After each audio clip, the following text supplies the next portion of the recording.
Welcome to Audio Vault Library, your go-to source for unlocking powerful ideas from the world's best books. This is the place where big ideas meet personal breakthroughs. If you're on a journey of growth, healing, and mastering your mindset, you're exactly where you need to be. Today, we're diving into one of the most transformative psychology books of the last 2 decades, Mindset, The New Psychology of Success by Carol S. Dweck. What if everything you believed about success, talent, and intelligence was wrong, not just slightly off but completely backward? That's the provocative question at the heart of this game-changing book. And the answer has revolutionized the way we think about education, parenting, leadership, and personal growth. At the center of Mindset is one powerful truth. The beliefs you hold about yourself can either unlock your full potential or trap you in a cycle of fear and self-doubt. And it all comes down to one thing, your mindset. Let's break it down. Chapter 1, The Two Mindsets. Carol Dweck's research uncovered something simple but profound. There are 2 core belief systems that shape how we approach life, the fixed mindset and the growth mindset. Let's start with the fixed mindset.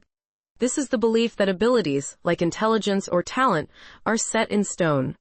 You're either born smart or you're not. You either have it or you don't. If you succeed, great, you must be talented. But if you fail, that means you're not good enough. Period.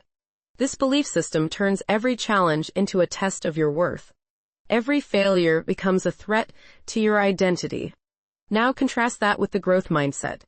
People with a growth mindset believe that abilities can be developed. Intelligence, creativity, skill, they're not static. They're muscles that grow with effort, strategy, and support. For them, challenges are opportunities to learn. Failure isn't fatal, it's feedback. And here's the kicker, the science backs this up. Dweck's decades of research show that your mindset doesn't just influence how you think, it shapes your motivation, your grit, and even your outcomes in life. Chapter 2, How Mindsets Show Up in Real Life. Alright, theory's great. But what does this look like in the real world? Let's talk school. Students with a fixed mindset avoid hard problems. They'd rather ace an easy test than risk failure on a tough one. It's all about looking smart. But students with a growth mindset, they lean into the hard stuff. They see struggle as part of learning.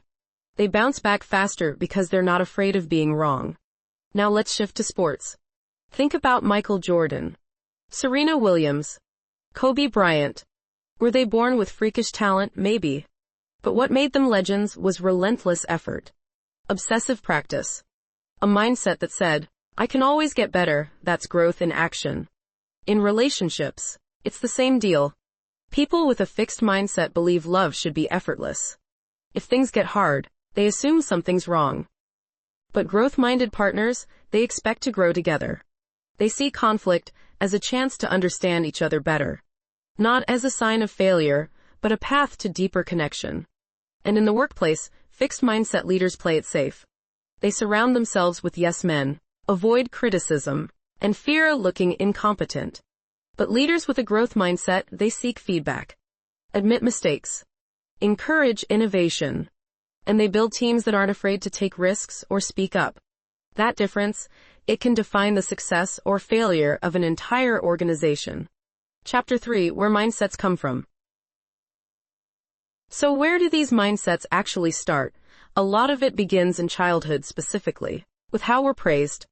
If a child hears you're so smart every time they do something well, they start tying success to their identity. They begin to fear anything that might prove them not smart, but if a child hears you worked really hard on that, they start to associate success with effort, with growth, with learning. It might seem subtle, but it's huge. Here's the good news, mindsets aren't fixed either. They can change. It starts with noticing the fixed mindset voice in your head. The one that says, I'm not good at this, or I'm just not a math person, and then add one tiny, powerful word, yet. I can't do this. Yet, that one word flips the script. It turns limitations into possibilities. Chapter 4, Applying the Growth Mindset.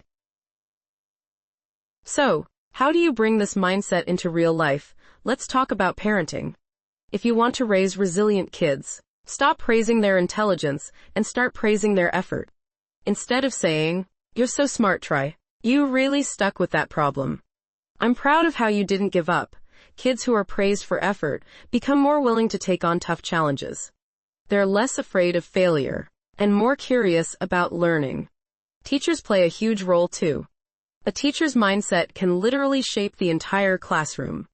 When students are taught that the brain grows with use, like a muscle, they perform better. They're more motivated.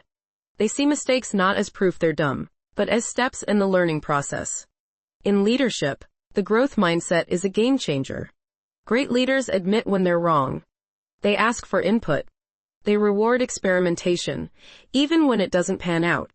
That kind of culture builds innovation. It builds trust. And it builds teams that thrive, even in tough times. And yes, even whole companies can have a mindset. Some organizations punish failure and only reward results. That's a fixed culture and it kills creativity. Others encourage risk-taking. They value learning over perfection. That's a growth culture, and those are the companies that last. Even in relationships, the growth mindset is powerful. Instead of saying, "This isn't working," you ask, "What can we learn from this? How can we grow through this together?"